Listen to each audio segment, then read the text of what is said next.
Hi, my name is Mario Sandoval. I'm a code compliance officer for the City of Elgin. Welcome to the day in our life. Today we're going to do some inspections. We had to respond to some overcrowdings as a property maintenance. EV001, it's our primary vehicle for inspections and patrolling.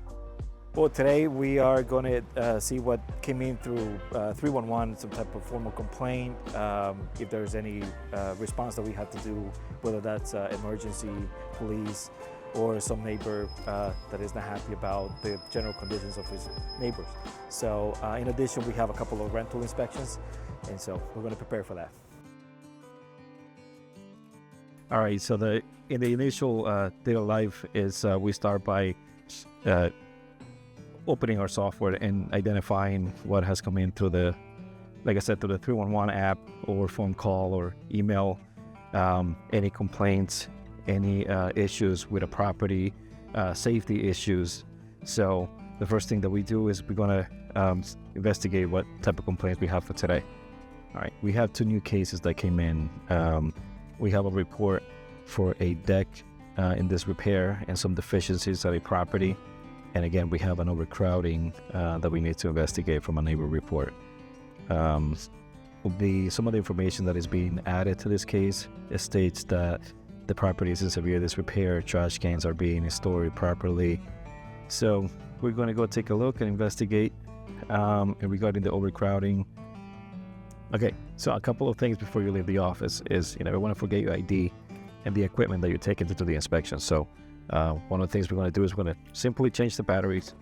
That's the last thing we want, is in the middle of the inspection, your equipment failing. And the second thing is I always take my tester and I always make sure that it's working. This tests the electrical connections, outlets, make sure that the wiring is properly wired correctly, and make sure that it's functioning if we have a GFCI. This is a digital tape measure, so it gets us a square footage per room, and that helps to identify what's the maximum occupancy for a bedroom or for a house. So yeah, it's been tested and it's good to go. All right, we're ready to go.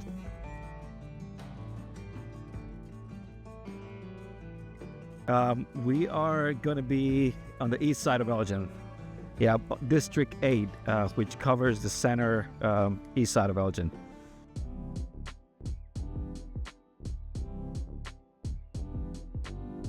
When we do an overcrowding, you do that initial approach and you ensure that you have a colleague, another code officer with you to do this inspection.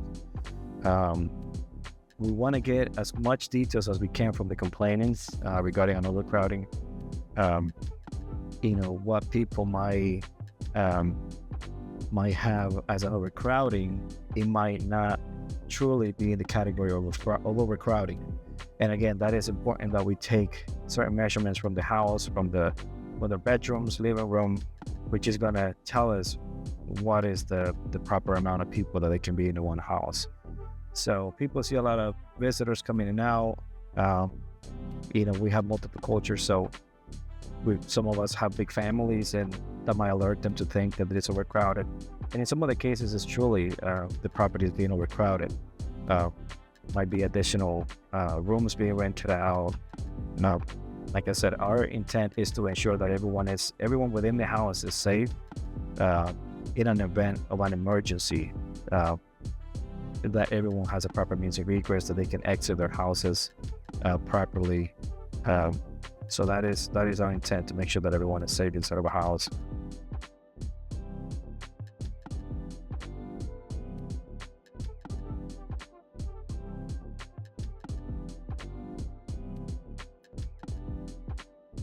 City of Elgin, we received a complaint saying that the property was overcrowded, and that might have been too many people for the size of the house. So that is, we're here to identify how many people we can have in the house. Yeah, I appreciate you coming out. Yeah, like I said, these are always difficult, especially when there are kids involved. You think about, she's saying that the kids sleep with the parents. So, it's a tough call. So yeah, I'll make sure that you're part of that, those meetings. So if you ever come up something like that in your area, which they come up every now and then, they come up, there are going to be some conversations that we have to have with upper management regarding the the course of action, how they can mitigate or abate violations that were found. We're going to go visit another property. This is regarding a pool that was improperly installed, and there's some electrical hazards involved in this case. And our concern is that as the season is approaching, that the pool is in good condition and ready to go for them. But our electrical inspector identified some electrical problems with the pool, so we want to make sure that the pool is brought up to code, or worst case, they will have to remove the pool if they can make those electrical repairs. So I'm gonna go try to make contact with the owner and see if I can have a conversation. This is a pre-existing case from some time ago, and I've been trying to get a hold of the owner, leaving voicemails, trying to get a hold of them to inform them of our inspection results for that electrical inspection. So I'm gonna go try to make contact. Be right back.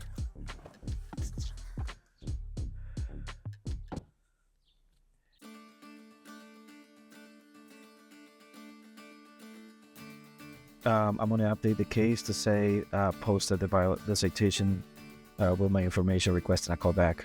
I'm from Jersey initially, and in 2017, that's when me and my wife decided to start a new journey. And we were contemplating two different places, Tennessee or Illinois. We had a couple good friend of ours that they were already established here, and we came to visit. And we really fell in love with the city, with the environment, with people. It is a completely different approach to the East Coast. So we fell in love with Elgin, and here we are. Yeah, I started with land management, with the park district out of Wing Park. I started as a seasonal worker there.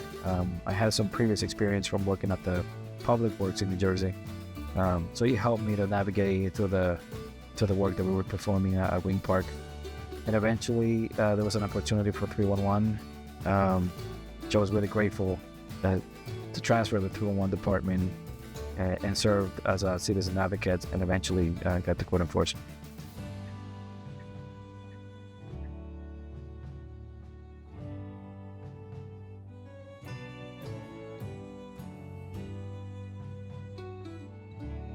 This is the old Sherman Hospital that served many years in the community, and it's been vacant for several years now. So we just want to make sure that there is no exterior violations or some type of hazard for the public. There's a lot of families that come out here with their dogs, their pets in the evenings. We had several calls last year for a crate that keeps getting removed, and it's about a 20-foot drop. So we want to make sure that that's in place. If you're willing to serve the community, this is for you.